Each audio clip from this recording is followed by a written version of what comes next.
Right, is it coming through properly?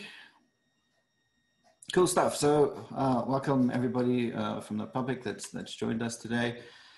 Thanks so much for stopping by. Hope you guys are enjoying your Brickfair so far.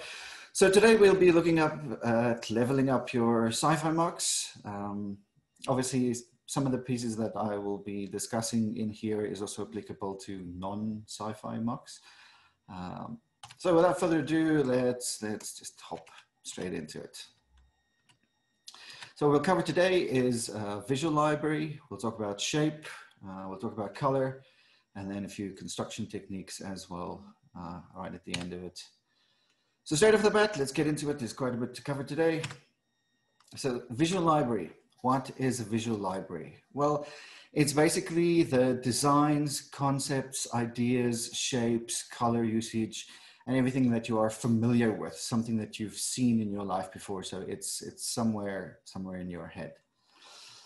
Why is a visual library important?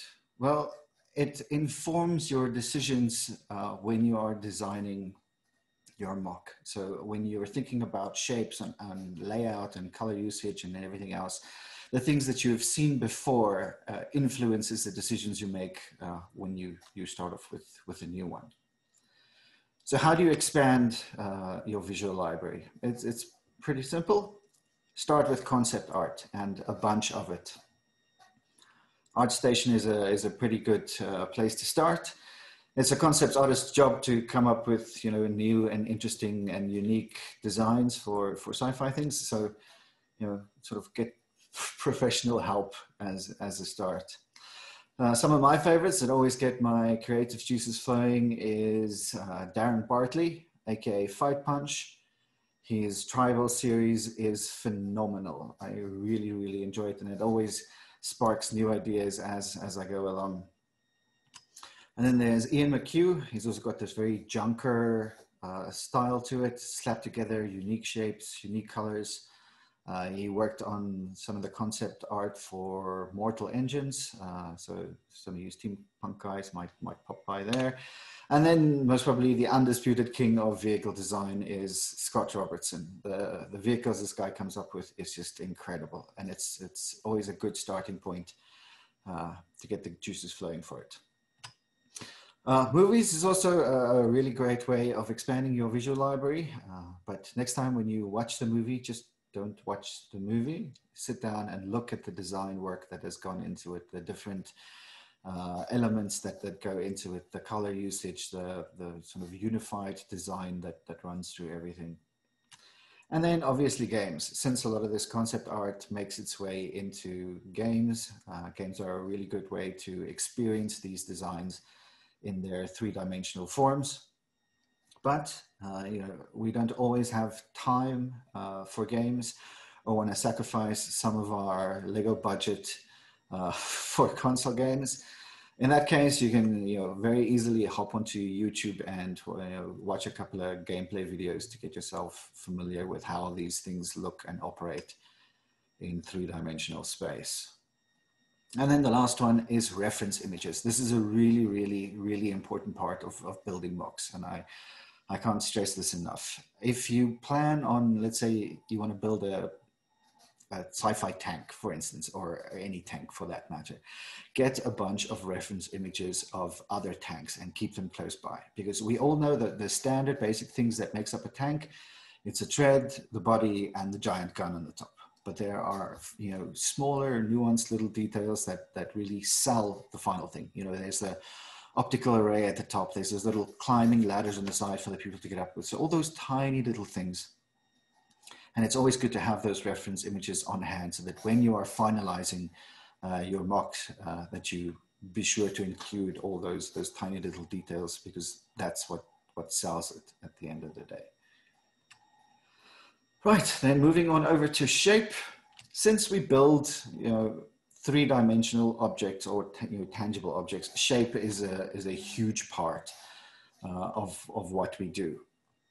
And coming up with unique and interesting shapes, by ourselves is a really tricky job to do. I mean, you can only build so many X-Wings and TIE fighters If you really want to stand out as a mock builder, you really have to come up with your own designs for them. And one really cool trick to do it is something called combining primitives in an interesting way with blind doodles. Now let's break down that sentence because it is quite a mouthful. What is a primitive? A primitive is basically your standard shapes, rectangles, circles, squares, triangles, and all those sorts of things. And I can really see the frown on Joe's face, and he's sitting there going, but I can't draw. And that's sort of the point of this whole exercise. The point of a blind doodle is not to create a piece of artwork. It's to create a starting point, a unique starting point for you to start building your mocks off of. So basically what you do is you randomly combine rectangle, circle, triangle, and I always like to include like 3 stripes just for the hell of it. That sort of gives you an idea where to place scribbly parts. So how it works is you basically take a piece of paper and a pen, and you basically just stare off into the distance and you randomly scribble these little things on a piece of paper. So you can do these everywhere. You can do them while you're having a boring Zoom meeting. Yeah, you can do them now if you want to. So I'm going to do a quick little demo, and then we will see how we go from there. All right, so staring up at the space, let's start off, let's go. Let's start with a rectangle, and let's maybe do a circle, and then a triangle I think is next on the line, and then 3 stripes. Let's add another rectangle, for instance. So what does this look like? Oh, looks pretty cool. So this can easily be, pass as a spaceship design, where you can slap on the engine at the back and go into all sorts of tiny details. So as you can see that this really creates a very, very unique shape to start off from. And usually you can do like, it's a non-committal way of going through iterations of something you want to do very, very quickly. And also as a disclaimer, you can do like 10 or 20 of these, and then maybe 3 of them will have potential. They don't always come out exactly as you planned. But that's also where your visual library comes in, because looking at something like this will make you think of where certain shapes will go that you've seen in the past. So here is some, as in TV fashion, here is something I prepared earlier. So there's a couple of those little sketches. So you can see that a lot of them have potential. This one is sort of similar to the one that came out now. So a lot of good ones. This has more of a tank feel to it. As you can see, is a very, very good start. But I think for this one, we'll focus on that one there. So now we take this little doodle, and the next couple of steps that follow are drawn. And again, you don't have to draw these. The drawings are just for sort of illustrative purposes. So the first thing we need to do is settle the shape. We've created this thing that almost looks like a little buggy, but the wheels are all wonky and nothing's going right here. So all I did is, and you can do this in PowerPoint also if you wanted to, just draw out the shapes and move them into a better fashion. So I've just settled the wheels, make it straight, and then the next point is to try and avoid right angles. So you guys see I've left the cab leaning forward, and I've chopped off some of the edges here. The reason why I'm saying try and avoid right angles, anything that is slanted or chopped off at a sort of chamfered corner screams sci-fi. If you look at any sci-fi corridor, the pillars on the side are always, they have these like 45-degree cuts. The doors always have like 45-degree cuts in them. So, and also it makes your mock a lot more dynamic and interesting when things are not placed at right angles. So we're building sci-fi and not, like a modular building or something. So then it's time to add the functional details. And so you have to now to decide what is the function of this thing. This is obviously a buggy. So this is where your reference images comes in. So obviously, since it's a buggy, we would need some suspension going in there. You would obviously need a window for someone to look out of, some engine details, an antenna for communication, etc., etc. And once you've figured out where all these little small details need to go in to finalize it, then it's basically just the question of sitting down and building the actual thing. So this gives you, a rough idea how you go from a sort of random scribble, to a finished mock, and we'll talk about the construction techniques on it a bit later.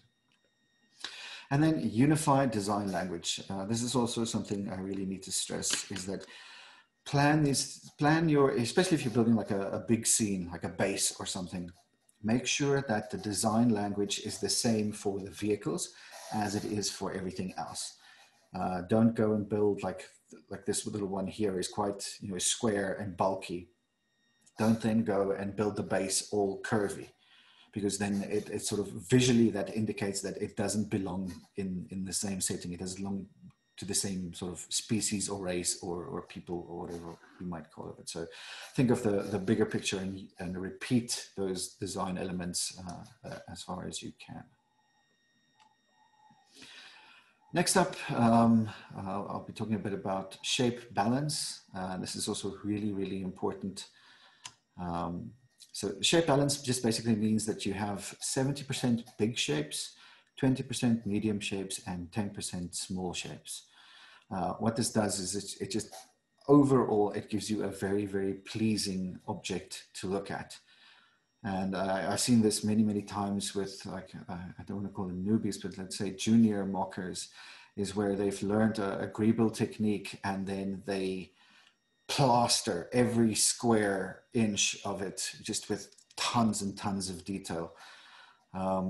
It's also very, very prevalent in the landscape community as well, where every nook and cranny is just stuffed with so much detail, is that your eyes don't know where to look because there's just too much information to process. So your eyes, dart around the mock and there's no place for your brain to stop. So you can't really look at it.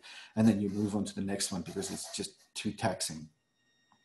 What this ratio does is it gives your eyes like little pit stops in between, so that the areas that you do have details in pop out a lot more and they become a lot more significant.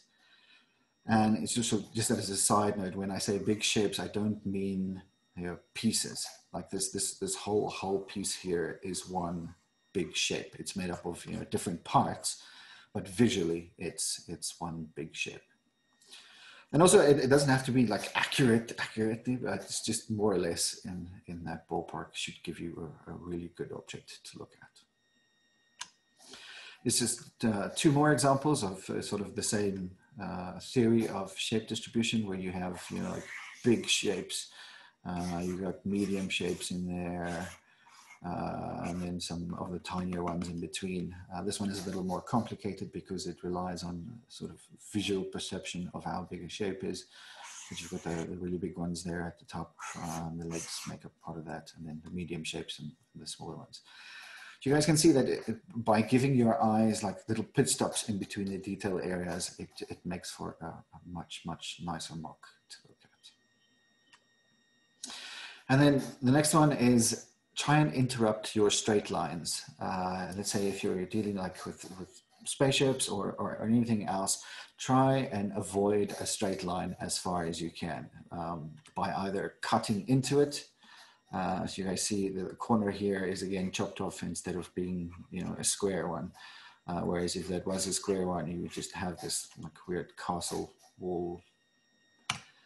And then the next one is also you can either cut into it or you can build out of it, and then you can also chop off particular corners. That just adds an immediate sci-fi feel to whatever you're building. And that brings us to color, which is a very tricky topic in and of itself, but I'm going to try and do this as easy as I can.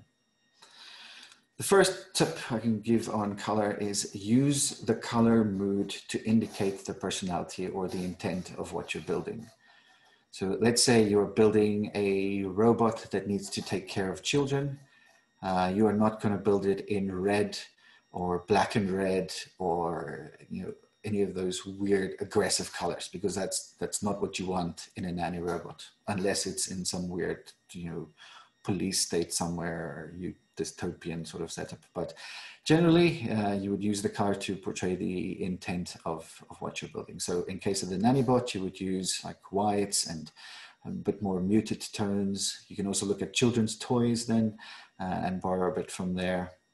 And just so that, you know, the color matches what this thing will be doing at the end of the day. And color sort of, it follows the same balance as the shape thing does, where you have 70% of your main color, 20% of your secondary color, and 10% of your accent color.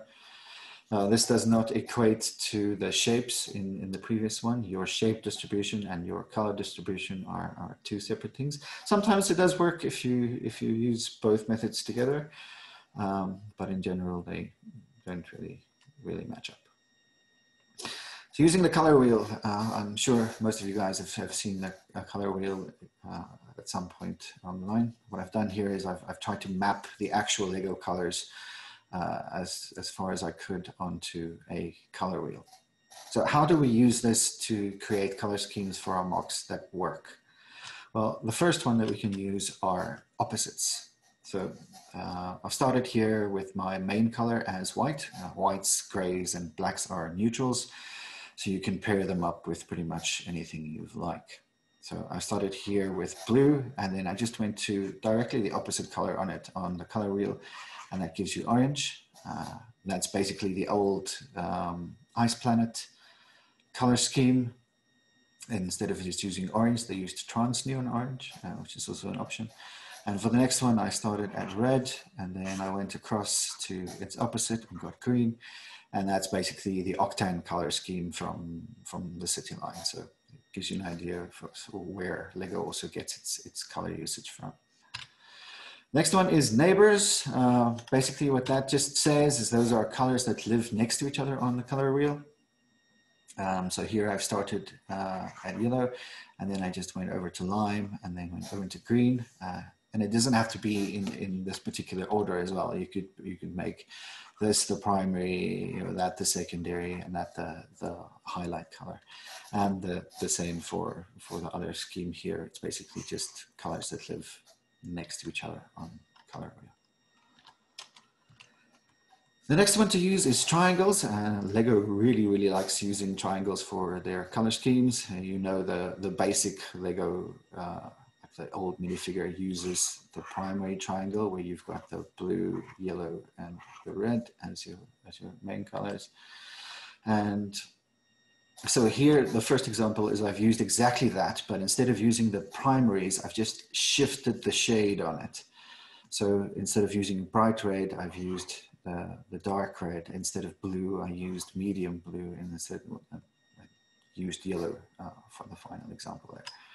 And this one is pretty much also the same, where I started with lime and then went over that way and so on. So you can shift the shades in there as well. And then opposite split is the most complicated one out of the lot. Let's say the first one where I started with orange, and then you go across to its opposite on the wheel, which is blue, but then you split that to either side into this little peace sign looking thing. So I've used the dark azure and the lavender there, and the same for the last one. I just went in reverse, went from blue to orange, and then just split that into tan and brown. And this sort of gives you an idea of what your color choices will do to your mock. So if you look at the one on the left, it has that really 1980s Ford Cortina stripe color scheme to it, which is okay, but kind of boring. And if you go look to the one on the right hand side of the screen, which uses the print colors, which is cyan, magenta, yellow, and black. In this case, I didn't use black, but since gray is a shade of black, I think I sort of got away with that one. But it just gives you a really good example of how differently a mock gets perceived. Although this is exactly the same build, you get two very different feels out of them. And if you're lazy and don't feel like learning any of these color things, you can always use web tools. There's a cool website called My Color Space. Just move this video thing. So what this does is you can start with your main color, you can add it in there, and then you can hit generate, and you can see by the scroll bar in here at the side, it generates like a huge page of different color schemes that you can use. In this particular example, we're quite lucky since a lot of these colors are actually within the Lego range. So you have the medium azure here, you've got the dark azure, you've got the light aqua, and you've got the reddish brown. So web tools are also a really nice way to get yourself some neat palettes to work with. Right, so now we've crammed all that theory into that very small space. Let's talk a bit about construction techniques, and I think that's the biggest reason why most of you are here. So this is by far not the only way that you can do it, but this is my way of doing it, and it's yielded some pretty decent results so far. So first thing to do is I slice the model into different directions, then I build a snot core. And for those of you who are new here and don't know what SNOT stands for, stands for studs not on top. So if you're used to building like city sets or whatever, all the bricks go on top of each other and the studs sort of point out, and there's here and there pieces that stick out to the side, and those pieces that stick out to the side are called SNOT. And like most acronyms within the Lego community, that is a very unfortunate one. And then adding the details once you're done. All right, so as a practical demonstration, if you look at this particular spaceship, it looks very intimidating to start off with. You think, how am I gonna go with this? Where do I even begin? It's just, all these panel lines are so confusing and everything else. But once you realize that you can break this down into its primitive shapes, like we talked about a bit earlier, you will realize that down the center of this whole thing is just a box that runs along it. And obviously it has a bit of an extension on the back, and then one at the bottom as well. So it's just breaking it down into its primary shape. And in this particular case, I would most probably choose for the studs to be facing forward in the core build, just so that for this front piece here, we can use those weird little corner arch bricks to cap off those corners.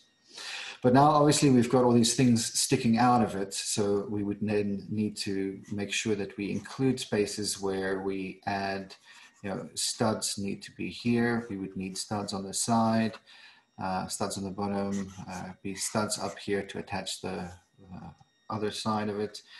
So then it's basically just now this pen is not playing along with me. So then it's just basically going, once you've built the core with the studs facing out where you want, you go and build separate assemblies that then just attach to those stud points with their studs, pointing out. This would point out this way. Same as this whole piece there sort of points out that way, and this little arm here as well would point out. So hopefully this gives you an idea, excuse me, on how to slice up things to make the visualization and the core construction of it much easier to deal with. A practical example is here is if we look at this cargo spaceship I made. It looks pretty confusing. You're not pretty sure what points in what direction, but if you just peel off the sides, all that is a central snot core that runs through the entire thing with all these little assemblies that just bolt on to the final product here. And you'll see here is some reversal in here so that we can pluck this little assembly onto that as well. And this goes in here. So it makes it a lot simpler. And then obviously in the added parts that you build that go on top of it, use a bit of profile bricks or panel bricks just to create a bit of visual interest that go into it. And then obviously there's some snot techniques that go into the separate pieces as well. Like here we have a snot brick to reverse it or change the direction so that we can build our antenna array facing out that way. Now, looking at that example we had in the beginning, it was basically figuring out which studs or how I wanted to construct the core so that the studs point in the direction that I want them to point. Red. So basically there needed to be a box in the middle of this thing that has studs pointing up, forward, backward, and then left and right as well, because I wanted a really, really smooth design. And this, corner cut window is a prominent part of the whole shape, so I had to include that. So what you'll see here is the snot core for that particular build, and you'll see I've used some of those snot bricks here. And particularly at the top and at the bottom, I always recommend adding these snot bricks as close to the edges of the plates that you will be attaching to that wherever you can. Because if you have them in the middle, once you get to the end, you get a bit of plate warping where that plate just lifts up slightly at the end and you don't get that really, really flush look to it. On the side, you guys will see I've used a bracket instead of the snot brick. And there's a particular reason for that. That bracket just kicks it out that half a plate distance out there. So if you add a plate and a tile on top of that, you would get a piece that lines up flush with the 4 studs on the front. And that's a really, really neat trick to have handy. And I've used that many times in the past. So what you do is you look at the edge that you want to go flush against, you hop back a single stud, you add that bracket, and then you add the plate and the tile, and that then lines this up perfectly with the edge that you are going for. Just a quick run through the wheels. Having built wheels is always cooler than using the standard Lego rims. And what I've done here is I've used a Travis brick.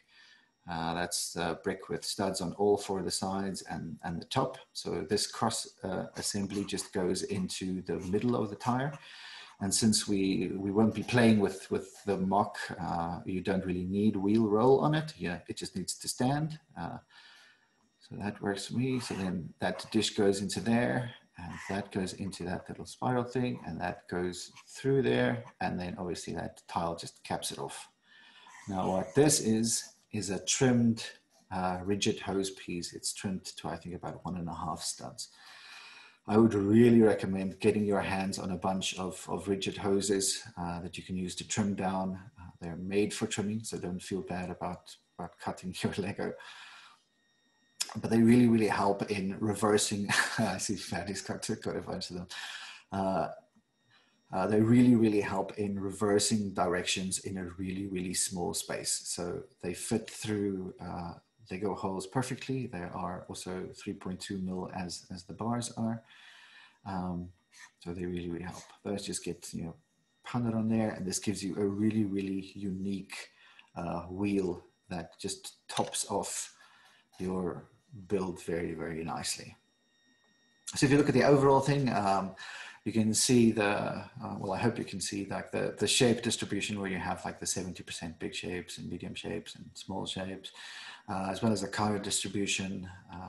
The stance on it, it leans forward a bit, so it looks fast, even though it's just sitting there.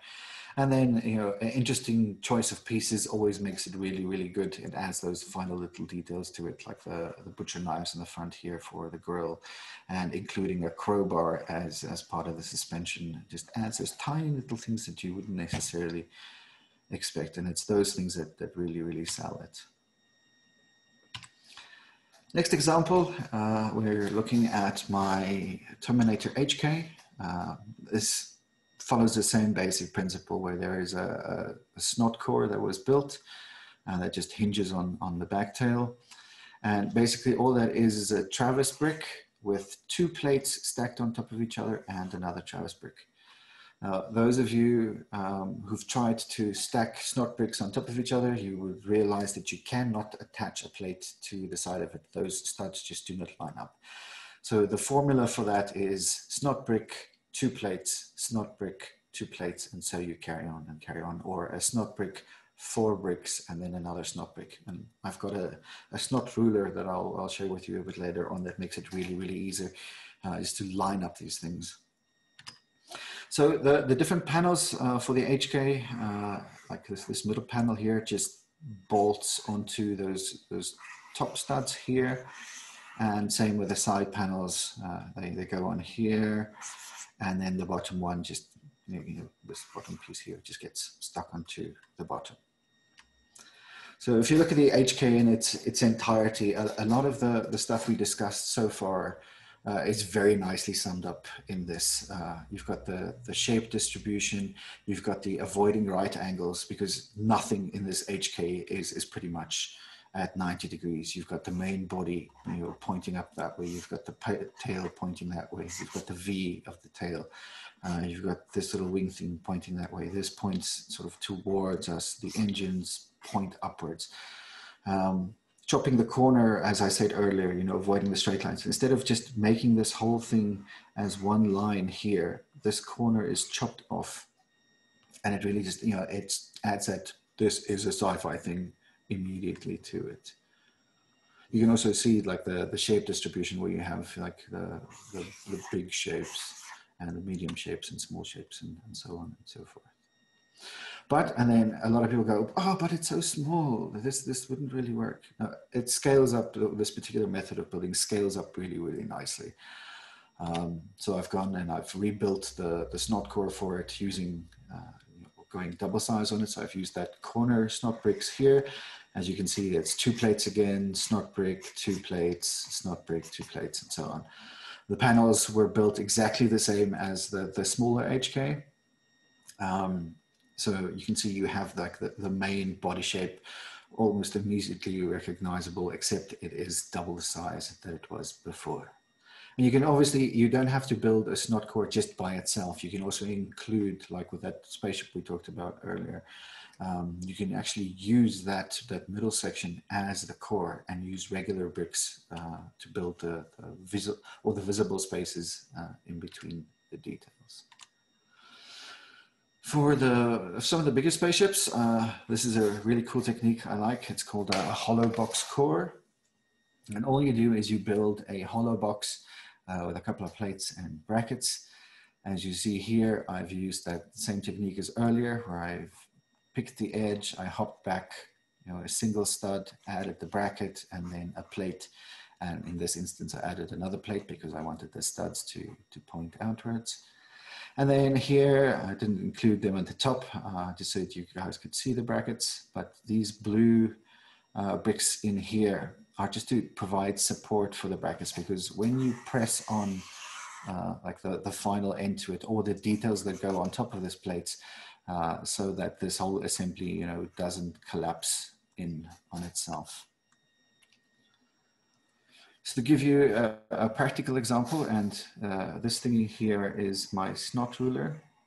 It's really easy to build your own, but it saves your life countless times. As you see, I've used the technique bricks here to indicate where the connection points are. So it's connection point, 2 plates, connection point, 2 plates, or 4 bricks and then another one.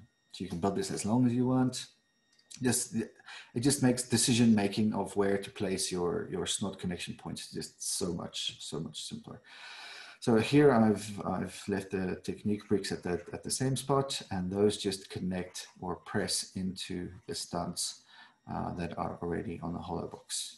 So this gives you this example here on the side, and as you can see here, the hull panels as well. The corners on it is cut. I've used some profile bricks and panel bricks to give it a bit of depth and variation in the build itself. So this particular one points forward. I suppose you can tell with the cheese slopes capping it off at the front. And this also gives you a ton of room to add more greebly bits. You've got pipes and you've got all these interesting things that you can add on here. You can build another like brick assembly that goes on top of this. You can build on the top of it. You can stick stuff at the back. And that is exactly how I built that big ship that we saw a bit earlier on. So here I've built a hollow box, just a really long one. and then all the details just gets attached to those.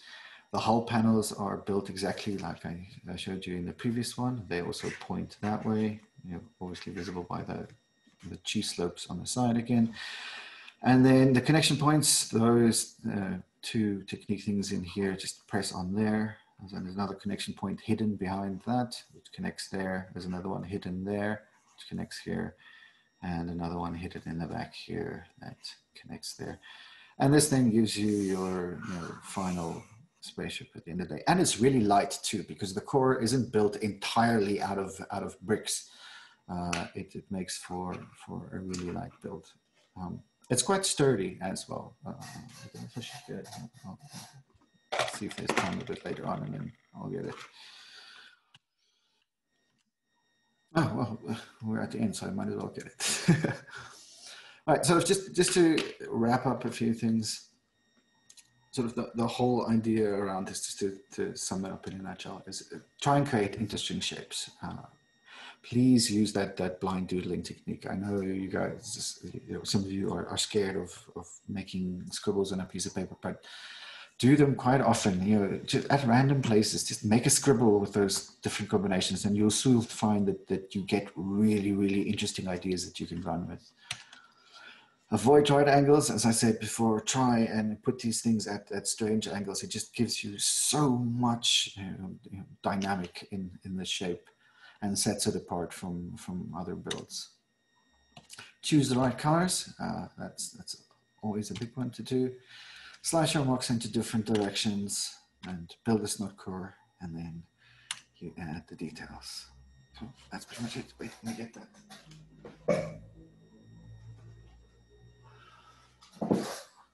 So as you guys can see, it's quite a chunky build.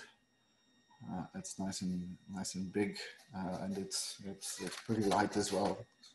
So it transports easily, gets built easily. They strip it down easily. So yeah, that works pretty well. Let's do questions.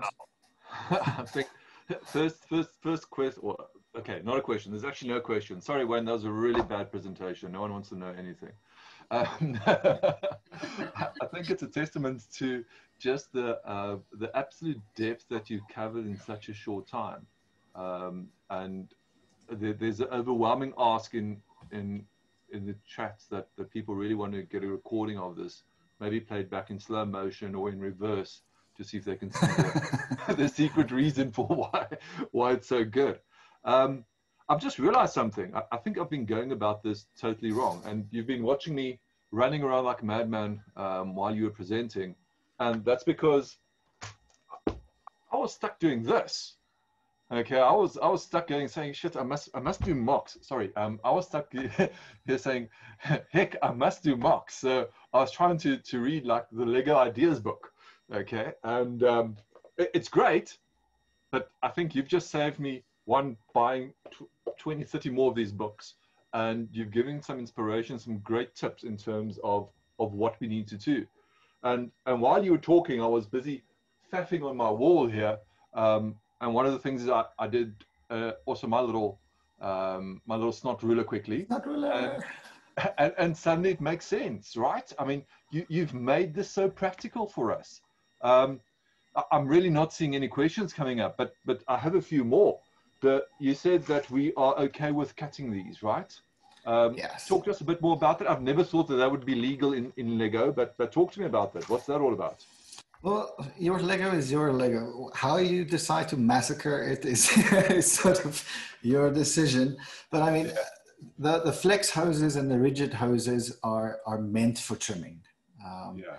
So to use them to sort of figure out, and there's a lot of times, especially with some of the smaller robots that I build, I need a directional change within half a stud distance. And correct. that just goes down. So no, it doesn't. So take one of those rigid hoses, stick it in, trim it off to where you need it, and then reverse direction instantly. And it's very sturdy. The clutch on it is pretty good.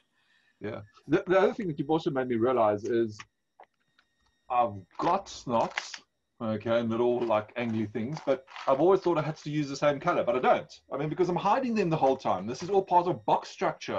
I'm building lighter things. I'm changing direction. This isn't the build. This is just the brick to get the direction change. Yeah. So that was also really, really enlightening. What do you do for a living? I mean, are you a creative? Does this come naturally to you? I mean, the raw talent is fantastic. Thanks for sharing. Thanks so much, Freddie. Yeah, I do corporate, sort of internal corporate visual communications. So I do like animations and video campaigns and stuff like that. So yeah, I sort of chosen my career to go with the talent. Your strength, obviously.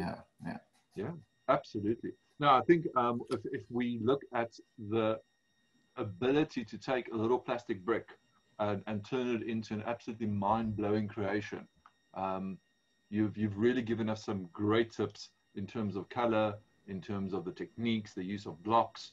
The doodling, I never thought it would be actually applicable, but you're right. I mean, go start with simple shapes, right?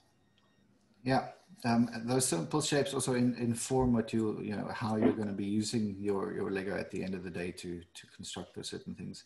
But they really go down well. And sometimes if I don't feel like doing them, I ask my kids to scribble like random these things. And Lego, nothing wrong with that. Absolutely. I mean, kids think differently, so why not use that ability of theirs for your own benefit? If I can just jump in there, if you're going to use kids, just use your own kids. That's legal, right? True. Very true. Fair point. Wayne, there is a question. Sure. A creator, what hardware and software do you use to sketch with? I have a Wacom Intuos, which is one of these, and it's pen. It's like I have a monster of a PC, which is courtesy of my employer right now because everybody's working from home. But yeah, you don't need fancy hardware or software. Good old-fashioned traditional pen and a pencil or paper like Joe has there is perfect. You don't need any fancy things. Another question. Joe's 40 years old, so he needs it. Yeah. Christian asked, what would be a good size to start with? Would it be easier to start with something small or with something big? Oh, I would always go incremental steps. If you tackle something big and you fail, that discourages you from building again. So start as small as you possibly can. Start with like the micro ones. I think I have one on the table here. This is the smallest one I have, which is just like almost like a Y-wing. This is just a complement to my fleet that goes with the bigger ship. And then you have ones, sorry, I'm out of frame now. But then you sort of move on to the smaller sizes, which is just, all the studs point that way, just with some snot extensions on the side. So start small, and then you work your way up from there. As soon as you learn the techniques, because the smaller techniques, it's easier to build big. It's a lot more difficult to build small. But once you get acquainted with how the formulas and everything works and how the shape works in a small environment, you can always scale that up bigger. Yeah. No, and I think, one of the masterclasses that you've posted online is to build a snot cube. And there's also one for that flat snot thing that you built, and also that round one. And I think from that is, if that is your base, because I remember playing around with that when you posted it, and it was fantastic and annoying at the same time, because you sit and you try to think on a small scale, and it made such a difference. My philosophy is always, if you can do a micro scale build, a big build is just a collection of micro scale builds. So a big spaceship is a big spaceship, but it consists of smaller parts that also need their own little directional changes to make them look good. So if you can do it small, you can do it big. Yeah. There was another question earlier. I just want to see. While Joe's looking for that, Johan Keir asks, how do you source parts for your build? I want to comment on that once Wayne is finished.